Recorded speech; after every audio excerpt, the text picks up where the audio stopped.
छान छान रेसिपी पाहण्यासाठी चॅनलला सबस्क्राईब करा, साईडच्या बेल आयकॉनला प्रेस करून ऑलवर क्लिक करा, जेणेकरून मी नवीन व्हिडिओज अपलोड करीन तर तुम्हाला सगळ्यात आधी नोटिफिकेशन मिळेल.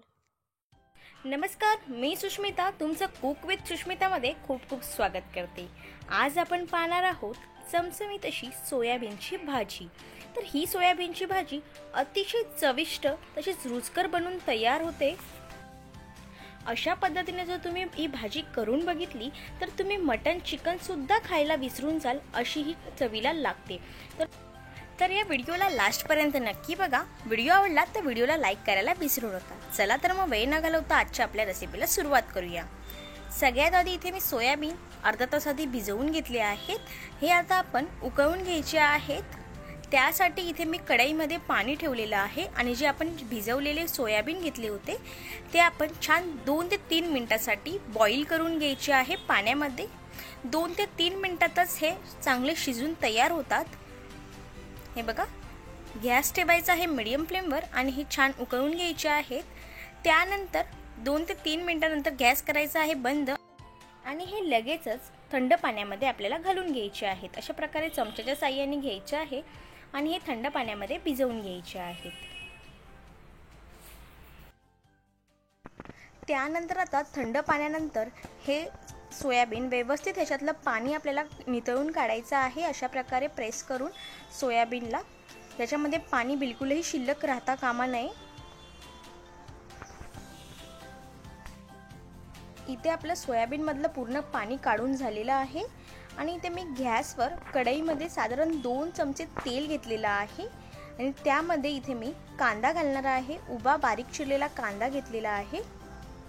ते 2 कांदे घेतलेले आहेत मी आणि हे दोन्ही कांदे व्यवस्थित मीडियम हाय फ्लेमवर परतून घ्यायचे आहेत. अधूनमधून चमच्याच्या साहाय्याने ढवळत राहायचं आहे, जेणेकरून कांदा आपला करपणार नाही. हे बघा, अशा पद्धतीने गॅस ठेवायचा आहे मीडियम हायवर आणि हे परतत राहायचे आहेत अधूनमधून. हे बघा, इथे आपला कांदा जो आहे तो थोडाफार परतून झालेला आहे. अजून थोडा आपल्याला ह्याला कलर ब्राऊन करायचा आहे याचा. त्यासाठी थोडा अजून आपण ह्याला परतून घेऊया.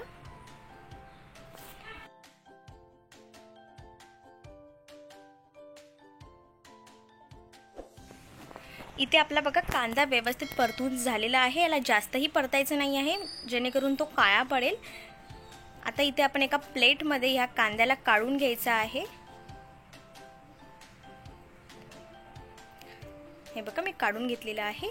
त्यानंतर त्याच कढईमध्ये पुन्हा एकदा थोडंसं तेल घ्यायचं आहे आणि त्या तेलामध्ये जिरं टाकलेलं आहे अर्धा चमचा आणि ते चांगलं तडतडलं की त्यामध्ये 2 टमॅटो घेतलेले आहेत बारीक चिरलेले, ते घालायचे आहेत आणि टमॅटो घालून झाल्यानंतर हे व्यवस्थित चमच्याच्या साहाय्याने ढवळून घ्यायचं आहे.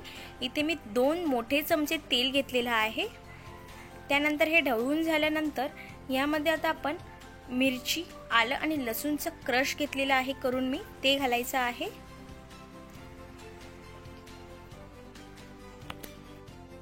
आणि चमच्याच्या साहाय्याने मिक्स करून घ्यायचं आहे ह्याला. इथे मी घेतलेला आहे अर्धा चमचा काश्मीरी रेड चिली पावडर. त्यानंतर अर्धा चमचा घरातला वापरला जाणारा लाल तिखट. त्यानंतर घेतलेली आहे थोडीशी हळद आणि त्यानंतर अर्धा चमचा यामध्ये मी घातलेला आहे गरम मसाला आणि घालायचं आहे चवीपुरतं मीठ आणि हे सगळं मिक्स करून घ्यायचं आहे चमच्याच्या साहाय्याने. आणि आता ह्या टमॅटोला चांगलं तेल सुटेपर्यंत परतून घ्यायचं आहे.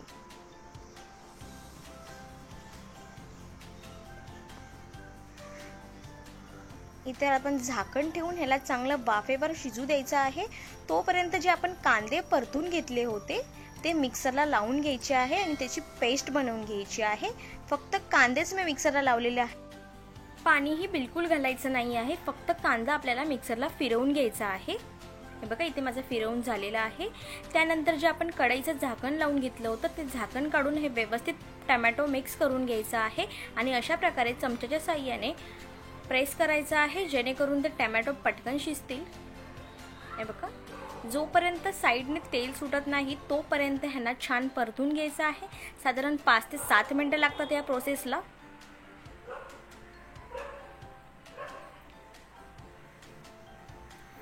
इथे बघा आपलं छान साईडने तेल सुटलेलं आहे। त्यानंतर मी इथे अर्धा ग्लास पाणी ॲड केलेलं आहे यामध्ये आणि हे मिक्स करून घ्यायचं आहे आणि पुन्हा एकदा झाकण लावून ह्याला एक छान उकळी येऊ द्यायची आहे।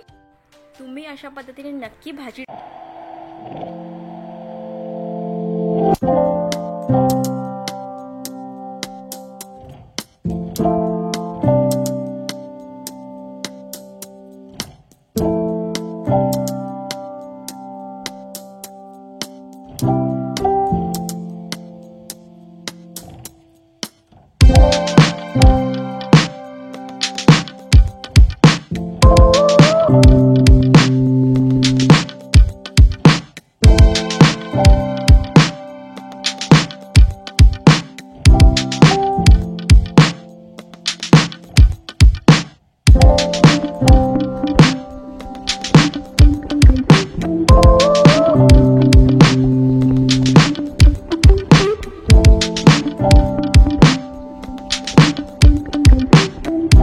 घेतलेले आहेत आणि हे आता चमच्याच्या साहाय्याने ढवळून घ्यायचे आहे, जेणेकरून पूर्ण मसाला या सोयाबीनच्या आतपर्यंत जाईल।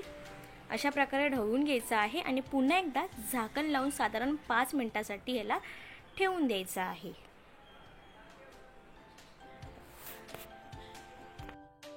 तुम्ही जर माझ्या चॅनलवर नवीन असाल तर चॅनलला नक्की सबस्क्राईब करा, सोबतच साईडच्या बेल आयकॉनला प्रेस करायला विसरू नका, जेणेकरून मी नवीन व्हिडिओज अपलोड करेन तर त्याचं नोटिफिकेशन तुम्हाला सगळ्यात आधी येईल। इथे बघा आपली ग्रेव्ही छान झालेली आहे। त्यानंतर इथे मी थोडीशी कोथिंबीर घालत आहे आणि इथे आपली भाजी तयार झालेली आहे। तर तुम्ही सुद्धा अशा पद्धतीने नक्की ट्राय करून बघा। सोयाबीनची अशी भाजी खूप छान चवीला होते। व्हिडिओ आवडला असेल तर व्हिडिओला लाईक करा, चॅनलला सबस्क्राईब करा आणि सोबतच हा व्हिडिओ तुमच्या मित्रपरिवारामध्ये नक्की शेअर करा।